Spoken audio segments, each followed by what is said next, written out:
Hello, everyone. Welcome to the lecture video for week 10.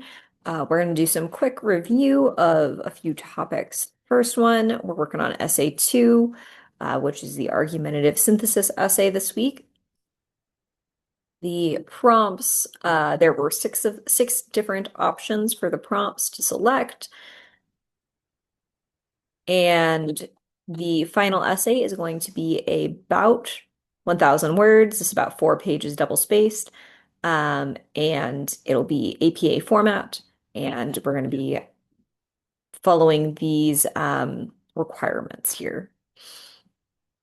For APA format, we discussed this last week, but I want to do a quick review because there are a lot of moving parts and just a lot of little details with the APA format that are easy to forget. The general APA requirements are that you are double-spaced using 12-point font, Times New Roman, or another standard font like Calibri, that all of your paragraphs are indented, that you have a title page, and you have a reference page.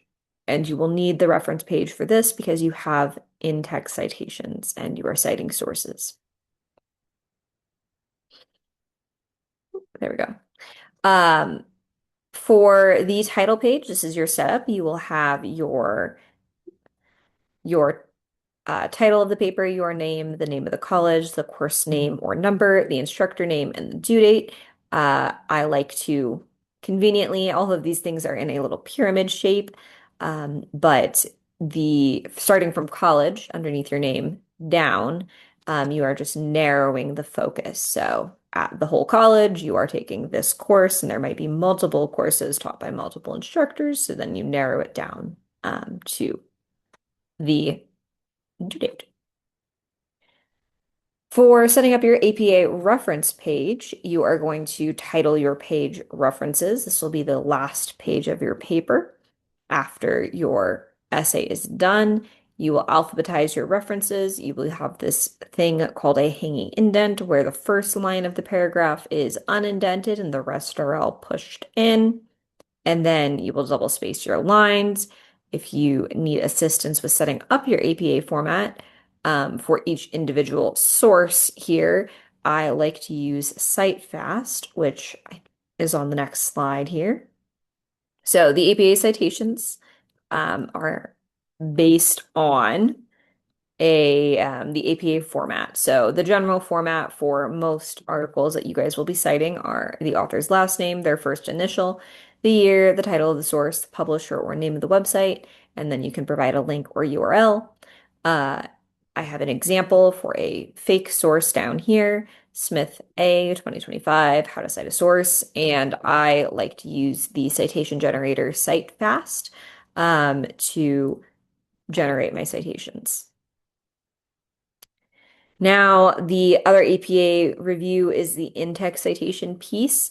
So your in-text citation is going to be very much connected to your reference page. So whatever your author's last name and the year you list for a source, those will be what comes up and is in your in-text citation. So you either can narrative cite, where you state something in the flow of a sentence, Smith says, and you put the year after the name of the author in the sentence in parentheses, or you can do a parenthetical citation where you don't say the name of the author in the sentence and you just put the author's last name and the year at the end of the sentence.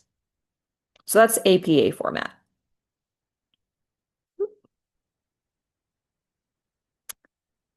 Jumped around all over the place.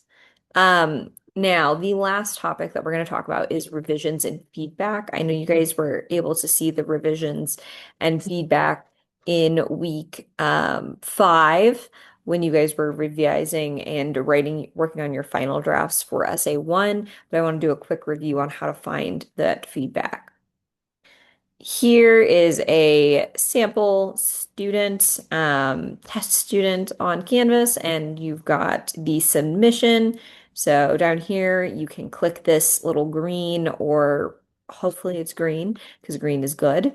Green is a low similarity report. You can click on this and see what your similarity report in Turnitin is. I do not grade in Turnitin. I just use it to review the similarity in AI reports.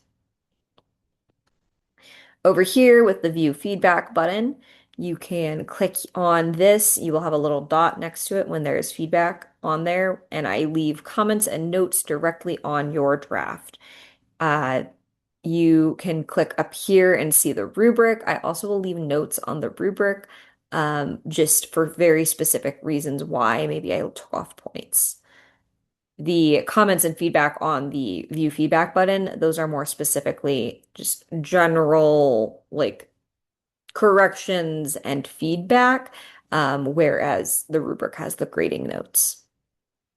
If you want to see your original document, you can click on your original submission right here, where it has this little SA2 template, APA format, docs. However you submitted it, you'll be able to see that. Okay, into the assignments. The first assignment for this week is by I've edited this due date, but by Friday, I want to have see emails to me or some communication back and forth with me. It could be a Zoom meeting in my tutoring Zoom. It could be an email. It could be popping by the tutoring center to chat. But I really want to have a conversation about your feedback for essay two, first draft. Oh, I need to edit some of these due dates before I double check my dates and information. So the due date is December 3rd, ideally by Wednesday, but Friday is the 5th. So that is my final due date is December 5th, for this assignment. It has it in Canvas. So check the grades, the due dates in Canvas. You can email me at my Canvas inbox, my personal individual KCC email, or you can come into the tutoring center. The second assignment is the discussion peer feedback assignment that you guys did for essay one. So in this case, you are going to post your initial post by Wednesday, December 3rd, and you will reply to two people by December 5th, this Friday. So in your initial post, you're going to copy and paste your thesis statement into the chat. You're going to pick one of your body paragraphs from your essay that you'd like to have some additional feedback on, copy that and paste that into the chat. That paragraph specific. I don't want to see that you're posting your whole essay. That's too much for people to read, for this specific assignment. Um, if you have a very specific question about a paragraph, you can also add that to your initial post. Below, you'll be doing your two peer replies. I want you to read through your classmates' post, select two people to respond to, provide at least 20 words of feedback. And feedback for your peers could be a suggestion, it could be a compliment, it could be a question about their paragraph.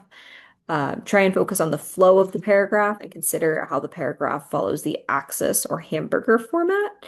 And consider how it supports the actual thesis that is provided. How is the thesis backed up by this paragraph? Lastly, I will be looking for your essay two final draft due by Sunday. I pushed the due date a little bit later than our normal Friday due date, just to give you guys a little bit extra time on the final drafts. For the final draft expectations, I'm looking to see that you have a strong thesis that makes a clear argument that'll be worth 15 points. Your at least three body paragraphs that are strong, that make clear logical arguments in support of the thesis statement. I'll be looking at 15 points per paragraph. So we're at 60 points currently. Then you will have 10 points per paragraph. You'll have an introduction and a conclusion for two separate paragraphs. So that'll be another 20. So we're at 80 points. You will be APA formatted with a APA formatted title page, citations, and reference page. That's worth 10 points. The word count and hitting the ideal word count is going to be worth 5 points. I need to revise this. It is actually a 4-page double spaced, approximately. And then lastly, that you have good grammar and spelling for a total of 100 points. Please reach out if you've got questions on the rubric or any of the expectations for the final draft. Everything is in Canvas, and it will be posted Monday. So please Reach out if you've got questions. I'm looking forward to hearing your guys' questions and commentary on the feedback on the first draft, and looking forward to reading final drafts of your guys' essays.